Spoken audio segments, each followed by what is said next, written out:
स्वागत है आप सभी का हमारा YouTube channel Indian English school Farkiya में। दोस्तों, आज की इस वीडियो में हम लोग क्लास 8 के गणित के दूसरा चैप्टर एक चर वाले रैखिक समीकरण को हल करेंगे और इसका जो है क्वेश्चन नंबर 1 से लेकर के 5 तक को देखेंगे। तो देखिए दोस्तों, यहाँ पर जो है मैं पहले से उतार के रखा हूँ। पहला क्वेश्चन कह रहा है इसमें कि यदि किसी संख्या के आधे में से 1/4 घटाया जाए तो 1/8 प्राप्त होता है, संख्या ज्ञात कीजिए। देखिए दोस्तों, बहुत ही आसान है, ध्यान से समझिएगा, समझ में आ जाएगा। तो क्या कह रहा है इसमें कि यदि किसी संख्या के आधे में से कोई भी संख्या एक है, लेकिन क्या वो संख्या वो पता नहीं है, तो हम क्या करेंगे, मान लेंगे। हम लिखेंगे माना कि संख्या बराबर x। देखिए सवाल पढ़िए और एन से लिखिए। क्या इसमें, यदि किसी संख्या के आधे में से 1/4 घटाया जाए तो, यदि किसी संख्या, समझ में नहीं ना आ रहा कौन सा संख्या यहाँ पर दिया हुआ नहीं, तो हम मान लेंगे कि x। तो यदि किसी संख्या के आधे में से, यानी ये जो संख्या है इसके आधे में से, यानी संख्या का आधा कितना हो जाएगा, पहले लिख लेते हैं प्रश्न अनुसार, यानी सवाल के अनुसार, सवाल के अनुसार क्या कर रहा है, संख्या का आधा कितना हो जाए दोस्तों, संख्या का आधा कितना हो जाएगा। जैसे अगर कोई मैं बोलूँ कि यहाँ पर लिखो 10, अगर मैं बोलूँ कि इस संख्या का आधा कितना हो जाएगा, तो कितना हो जाएगा, 5 है ना, होगा। इसका आधा कितना हो, 5 होगा ना। तो इसको क्या कीजिए, 2 से भाग दीजिएगा ना, तब ना जो 2 पंचे 10 है ना, तब ना 5 आएगा।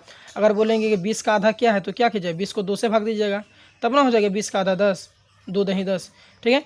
तो उसी प्रकार से संख्या का आधा बोला ना, यदि किसी संख्या के आधे में से, तो ये है संख्या हम इस संख्या का आधा कितना हो जाएगा, x/2, यही ना होगा। ये है संख्या x और इसका आधा कितना हो जाएगा, x/2।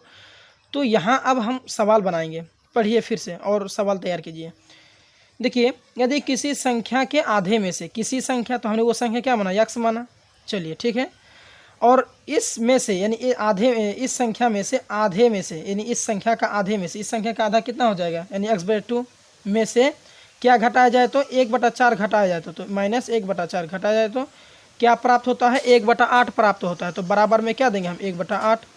बन गया सवाल। अब इसको हल कर लीजिए, बहुत आसान है।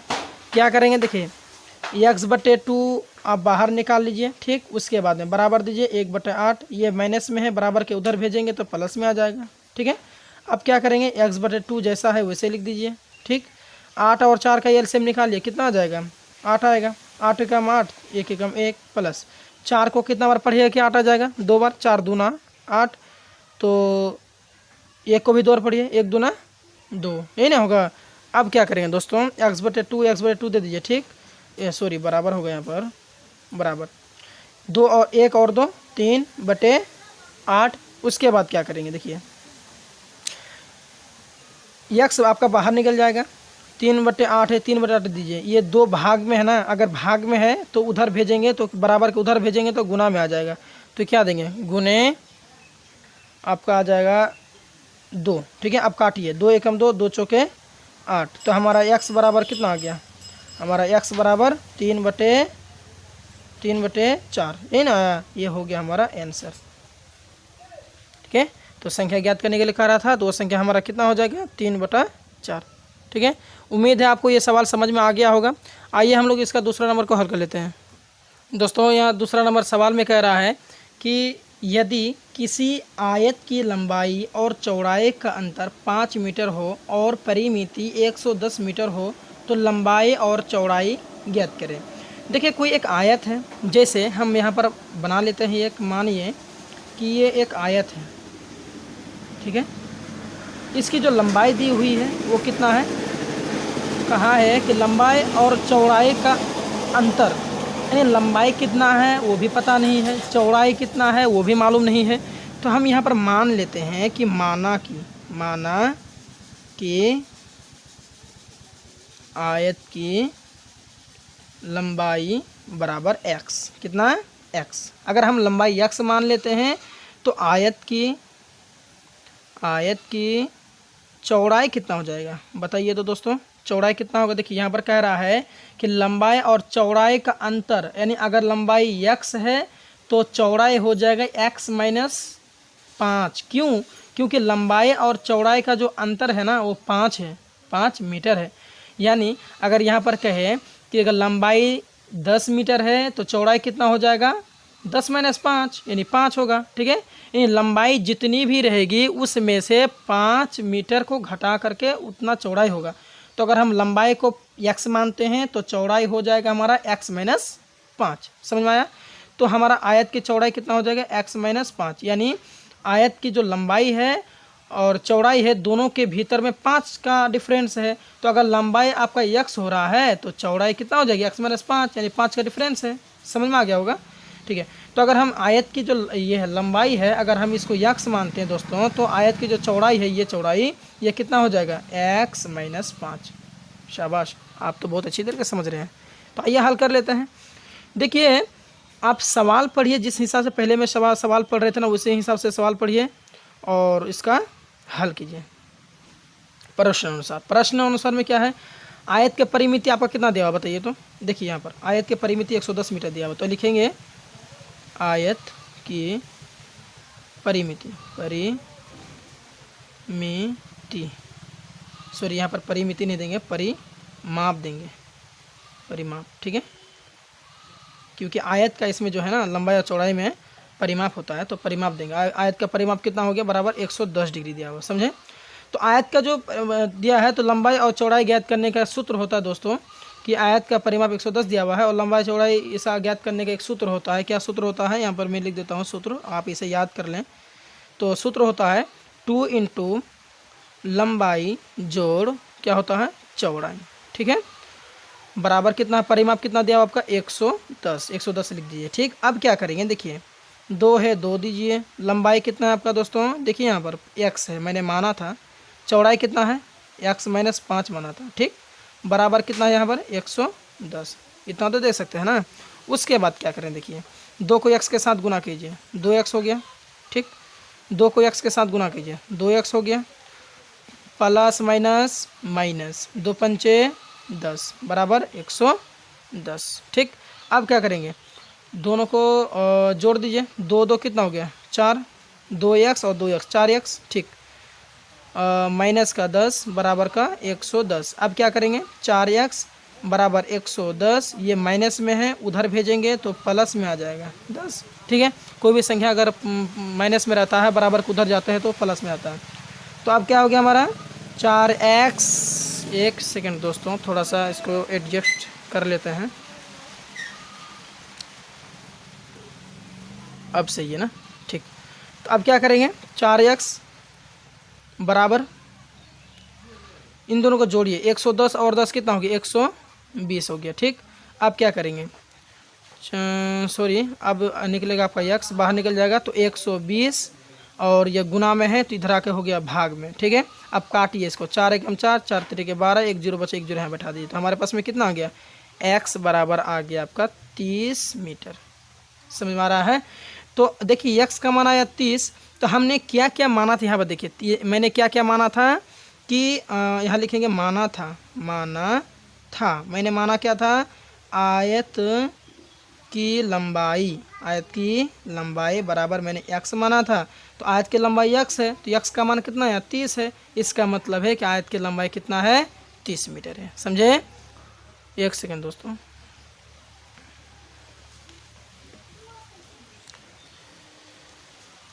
ठीक है, आयत की लंबाई कितना है 30 आ गया। उसी तरह आयत का चौड़ा भी मैंने माना था, आयत की चौड़ाई मैंने क्या माना था बोलिए शाबाश x-5 माना था ना। तो आपका x का मान कितना 30 है, 30 दीजिए, माइनस है माइनस दीजिए, 5 है तो 5 दीजिए। ठीक है, अब घटाइए 30 में से 5 घटा 25 बचा, यही हो गया 25 मीटर आपका क्या आ गया आयत का चौड़ाई। ठीक है दोस्तों, अभी तक अगर हमारे चैनल को आपने सब्सक्राइब नहीं किया है तो कृपया सब्सक्राइब कर दें ताकि इसी तरीके का और भी वीडियो जो मैं बनाते रहता हूँ आपके लिए उसका नोटिफिकेशन आप तक पहुँचता रहे। तो चलिए दोस्तों इसका तीसरा नंबर भी हल कर लेते हैं। ठीक है, तो सवाल में कह रहा है दोस्तों कि चीनी के मूल्य में 25% की वृद्धि होने पर अब 1 किलोग्राम चीनी का मूल्य 32 रुपया है, तो प्रारंभ में चीनी का मूल्य प्रति किलोग्राम क्या था। बहुत ही आसान क्वेश्चन है दोस्तों, ध्यान से समझिएगा, समझ में आ जाएगा। तो यहाँ पर कह रहा है कि 25% की वृद्धि होने पर जो है चीनी का जो दाम है ना वो कितना हो गया, 1 किलोग्राम चीनी का दाम हो गया 32 टका। 25% की वृद्धि होने पर 32 टका दाम हुआ। तो पहले चीनी का दाम क्या था प्रारंभ में, यानी शुरुआत में उसका दाम क्या था वो पता नहीं है, लेकिन जितना था ना उतना में 25% की जब वृद्धि हो गई तो उसका दाम हो गया 32 टका। तो उसका असल में प्रारंभ में यानी शुरू में उसका दाम कितना था वो हमें पता करना है। तो बहुत ही आसान है। देखिए क्या करेंगे जानते हैं, सबसे पहले हम मानेंगे, जैसे यहाँ पर लिख लेते हैं पहले हल। ये कितना नंबर का दोस्तों, ये हाँ 3 नंबर का है, तो यहाँ 3 लिख देते हैं हल, ठीक है। तो देखिए प्रारंभ में चीनी का मूल्य पता करना है, तो वो तो हमें पता है नहीं, तो हम मान लेंगे। क्या मानेंगे, माना कि प्रारंभ में चीनी का मूल्य बराबर यक्स मान लेते हैं। हमारा तो यक्स बाबा जिंदाबाद है ना, कुछ भी नहीं पता है तो उसमें आप यक्स मान लीजिए, ठीक है। तो आपका यक्स हमने मान लिया। अब क्या करेंगे, देखिए अब हम सवाल पढ़ेंगे और अपना प्रश्न को तैयार करेंगे। प्रश्नानुसार लिख दिए। अब देखिए सवाल पढ़िए और तैयार कीजिए। क्या कह रहा है इसमें कि चीनी के मूल्य में 25% की वृद्धि होने पर, तो चीनी का जो दाम है उसका हो जाता है, कितना हो जाता है, 25% की वृद्धि होने पर 32 टका हो जाता है।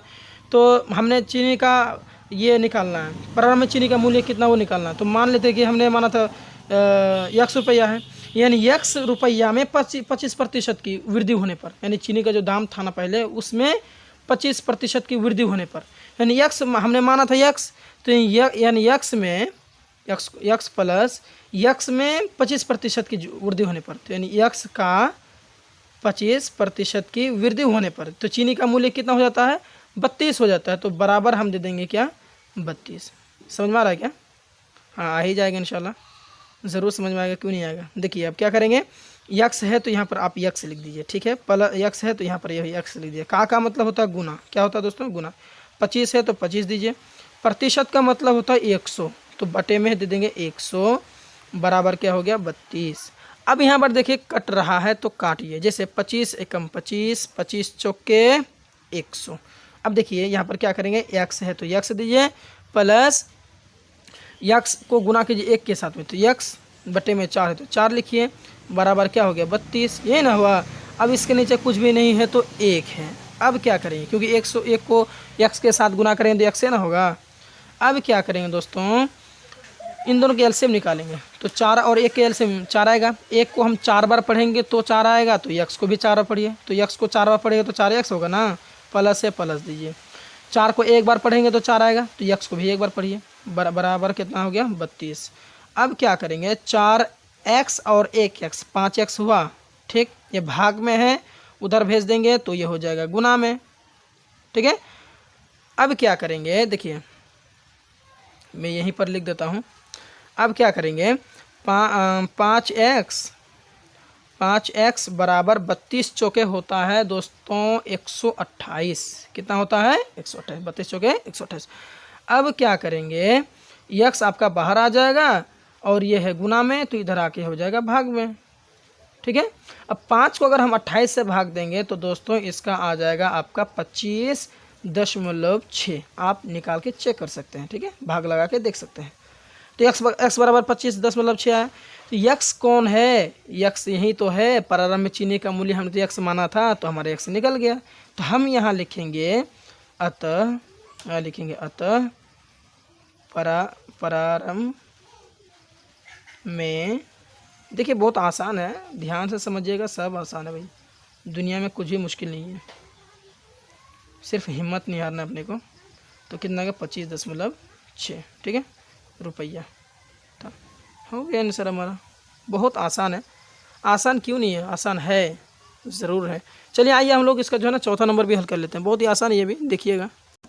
तो चौथा नंबर सवाल है दोस्तों, कह रहा है कि 2 विभिन्न मूल्य वाली 35 कलमों का कुल मूल्य 60 रुपया है, ठीक है।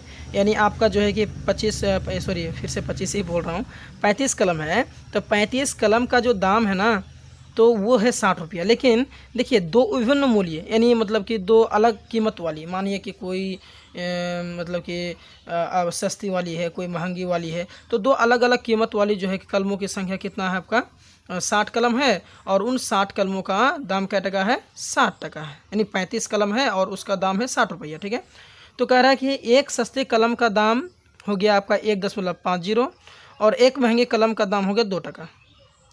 समझ रहे हैं ना, 35 कलम है टोटल का दाम है 60 टका। उनमें से जो सस्ता 2 तरह का कलम था, उनमें से सस्ता जो कलम है उसका दाम है आपका 1 टका 50 पैसा ये हाँ, और दूसरे का दाम है जो महंगी कीमत वाले कलम है उसमें उसका दाम है 2 रुपया। तो कितने महंगे कलमें खरीदी गई, यानी उसमें जो 35 जो कलम था ना, तो उसमें कितना महंगा वाला कलम था, तो वो हमें निकालना है। आइए निकालते हैं, बहुत आसान है। क्या करेंगे, सबसे पहले कि हम मान लेंगे कि महंगी कलमों की संख्या कितनी है, हमको थोड़ी ना दिया हुआ है, तो हम निकाल लेंगे। तो बोले ना यक्स बाबा जिंदाबाद है, तो लिखेंगे माना कि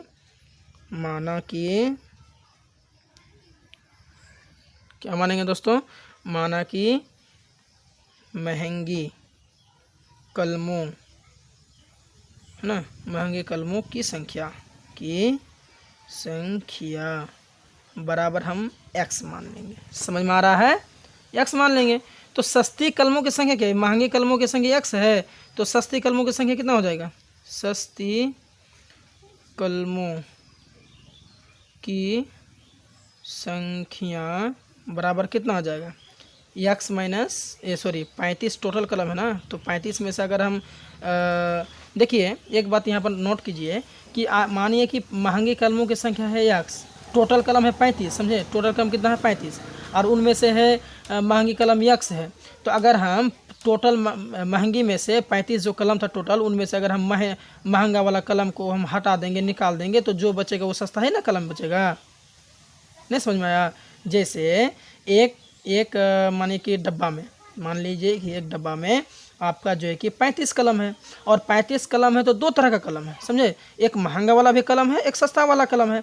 आप बोलेंगे भैया कि उसमें से जो महंगा कलम है ना, उसमें जो है कि यक्स है, हमने मान लिया कि यक्स है, तो अगर हम उनमें से यक्स को निकाल देंगे, यानी हम महंगा कलम को निकाल देंगे, डब्बा में से महंगा कलम को हम निकाल देंगे, तो जो बचेगा वही ना आपका जो है कि सस्ता कलम बचेगा हो। हाँ समझ में आ गया ना। तो मानिए कि हम जो माने कि महंगा कलम की संख्या यक्स, अब सस्ती कलमों की संख्या जो टोटल जितना कलम था उनमें से हमने महंगा वाला कलम को घटा दिया, तो जो बचा वही ना सस्ता कलम बचा। अब आया समझ में, चलिए बहुत देर में समझते हैं, लेकिन आइए हल करते हैं। तो हम क्या करेंगे, प्रश्न से, जो हमारा नियम था उसी से, प्रश्न से, ठीक है। अब देखिए प्रश्न से क्या कर रहा है, यानी आपका x वाला का दाम और 35 माइनस 6 इन दोनों का जो जोड़ है वो कितना हो जाएगा 60, यानी क्योंकि जो महंगा कलम है और ये हो गया सस्ता कलम है ना, सस्ता कलम, तो इन दोनों का जो जोड़ है वो है ना 60 रुपया। हाँ, तो अब हम यहाँ पर क्या करेंगे, देखिए हम यहाँ पर इसको देखिए महंगा जो कलम है उसका दाम कितना है 2 रुपया है, तो हम यक्स को गुना कर देंगे हम 2 से, ठीक है। उसके बाद में 35 माइनस यक्स, यानी ये सस्ता कलम है, तो इसका दाम कितना है, कितना दिया हुआ दोस्तों 1.5 यानी 1.5 रुपया, तो 1.5 से हम गुना कर देंगे, ठीक है। 35 माइनस यक्स से गुना कर देंगे, बराबर आ गया हमारा 60। अब इसको हल करेंगे, हमारा आंसर आ जाएगा। हल कीजिए, तो 2 गुना यक्स कितना हो गया 2x प्लस 1.5 को गुना कीजिए 35 के साथ में, कितना आ जाएगा 52.5 आ जाएगा, ठीक है। करके देख लीजिएगा, नहीं तो प्लस माइनस 1.5 को गुना कीजिए, यानी 1.5 को गुना कीजिए x के साथ में, कितना 1.5 x, यही ना होगा, बराबर में आ गया आपका 60। अब क्या करेंगे, 2x और इन दो एक जाति का है ना, तो इसको एक बगल लिखिए, 2x माइनस का 1.5 x और बराबर 60 दीजिए, और ये प्लस में है उधर भेज दीजिए तो माइनस में आ जाएगा ना, 52.5, ठीक है। अब क्या करेंगे, इसको हल कीजिए, 2x में से 1.5 को हम अगर घटाएंगे तो कितना बचेगा, कितना बचेगा बोलिए दोस्तों, शाबाश, 0.5x बचेगा। समझ में आया। उसके बाद में अगर हम 60 में से 52.5 को घटाएंगे तो हमारा कितना आ जाएगा दोस्तों 7.5 आएगा। बहुत अच्छी तरह समझ रहे हैं लेकिन आप। अब देखिए x निकल जाएगा दोस्तों, तो हमारा 7.5 है बराबर के बाद में दे दीजिए, ये गुना में है, इधर आके हो जाएगा भाग। अब इसको काटेंगे अगर हम, तो हमारा आ जाएगा x का मान आ जाएगा कितना, 15 आ जाएगा। काट के देख लीजिएगा आप, ठीक है। तो कितना x का मान कितना आ गया, 15। तो आप बताइए दोस्तों कि हमने क्या माने थे, यहाँ पर हम क्या माने थे, माने थे अतः, लिखेंगे अतः, ठीक है, लिखेंगे माना था कि महंगे कलमों की संख्या, महंगी कलमों की संख्या बराबर x, ये ना x है ना माना थे, है ना, महंगी कलमों की संख्या x का मान कितना है 15, यानी आपका 15 हो गया कीमत किसका, महंगी कलमों का संख्या, ठीक है। अब सस्ती वाला का नाम क्या माना था हमने, सस्ती कलमों की संख्या कितनी थी, बराबर हमने माना था कितना, 35 माइनस x है ना माना था, 35 है 35 दीजिए, माइनस है माइनस दीजिए, x का मान कितना आया था 15 आया था, 15 दीजिए। तो 35 में से 15 घटेगा, बचेगा 20। अब आया समझ में। चलिए, आप बहुत स्मार्ट हैं, शायद अच्छी तरीके से समझ पा रहे होंगे। आइए इसका प्रश्न हम लोग 5 भी हल कर लेते हैं। दोस्तों यहाँ पर 5वें नंबर का सवाल कह रहा है कि एक त्रिभुज के तीनों कोण 2:3:5 के अनुपात में है, तो उनके तीनों कोणों का ज्ञात कीजिए, ठीक है। देखिए कोई एक त्रिभुज है आपका, जैसे मैं यहाँ पर इसको हटा लेता हूँ पहले। देखिए एक त्रिभुज है कि मानिए कि ये हमारा त्रिभुज जी हैं, ठीक है। इसका नाम देता हूँ P, इसका नाम देता हूँ मैं R, इसका नाम देता हूँ S। आप कुछ भी दे सकते हैं, मर्जी है भाई। इस कोण का मानिए कितना अनुपात दिया हुआ था यहाँ पर, देखिए यहाँ पर दिया हुआ था 2:3:5, यानी हम इसको 2 दे देते हैं, इसको 3 दे देते हैं, इसको हम 5 दे देते हैं, मान लीजिए, चेंज कर सकते हैं, यहाँ भी मर्जी है। तो तीनों कोणों को ज्ञात करें, तीनों कोणों का जो माप है ना वो ज्ञात करना। देखिए बहुत ही आसान है। देखिए ये अनुपात में दिया है ना, तो हम इसमें मानेंगे, क्या मानेंगे, माना कि त्रिभुज के तीनों कोण बराबर, हाँ ठीक है, बराबर क्या देंगे हम, मान लेंगे कि 2x, 3x, 5x, ये हम x मान लेंगे। क्यों मानेंगे, क्योंकि ये अनुपात में दिया हुआ था। तो हम इसको 2x, 3x, 5x, समझ में। अब क्या करेंगे, हम जानते हैं, फिर लिखेंगे, हम जानते हैं कि त्रिभुज के तीनों कोणों का योग बराबर 180 डिग्री, ठीक है। यानी त्रिभुज जो होता है ना, जैसे इस तरीके का जो त्रिभुज होता है, तो त्रिभुज का जो तीनों कोण का जो जोड़ होता है ना, वो 180 डिग्री के बराबर होता है। यानी ये कोण, तीनों कोण को अगर हम जोड़ेंगे, जितना भी रहे, चाहे ये 60 हो जाए, ये 30 हो जाए, ये 100 हो जाए, कुछ भी हो जाए, लेकिन अगर हम जोड़ेंगे ना, तो उसका कितना डिग्री होना चाहिए, 180 डिग्री होना चाहिए, ठीक है। तो हम जानते हैं कि त्रिभुज के तीनों कोणों का योग 180 डिग्री होता है ना। योगा लिख दें क्या भाई, योग होगा, ठीक है।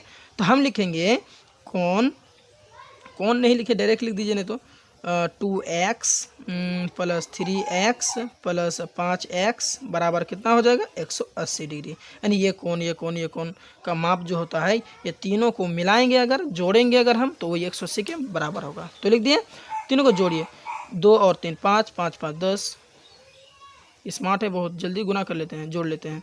चलिए 180। तो अब देखिए दोनों गुना में है ना, हमारा x बाबा अगर निकल गया तो उधर जाए क्या हो जाएगा, भाग में, गुना में है, इधर आके भाग में आ गया। 10 एकम 10, 18 दही 180। तो हमारा x बराबर कितना आ गया, 18 आया। तो हम क्या लिखेंगे, माना था, क्या माने थे, त्रिभुज के तीनों कोण बराबर 2x माने थे, 3x माने थे, 5x माने थे, यही ना माने थे हो, हाँ यही माने थे। तो 2x है, तो 2x है तो 2 है तो 2 दो, x का मान दोनों को जो गुना है तो गुना दो, x का मान कितना है 18 है तो 18 दो। ठीक है, अब देखियो 18 दूना बोलिए शाबाश 36, बिल्कुल सही कहा। फिर 3x माने थे ना, तो 3x 3 है 3 दो, x का मान कितना है 18 है ना, 18 दो गुने हैं दोनों को जो गुना है 18, तो 18 थे कितना होता है 54 होता है, 54 लिख दो। ठीक, उसके बाद में 5 है 5 दो x दोनों जो गुना है गुना दो, x का मान कितना आया था 18, 18 दो तो 18 पंचे कितना होता है 90। समझ में आ गया ना, ये हो गया हमारा आंसर। ठीक है, देखिए दोस्तों बहुत ही आसान है, ध्यानपूर्वक समझिएगा, समझ में आ जाएगा। अगर आपको हमारा वीडियो अच्छा लगे तो चैनल को सब्सक्राइब करें, वीडियो को लाइक करें और अपने दोस्तों में ज़रूर से ज़रूर शेयर करें। और इसी तरीके से और भी वीडियो पाने के लिए हमारे चैनल को सब्सक्राइब करते हुए ही जाएं। Thank you.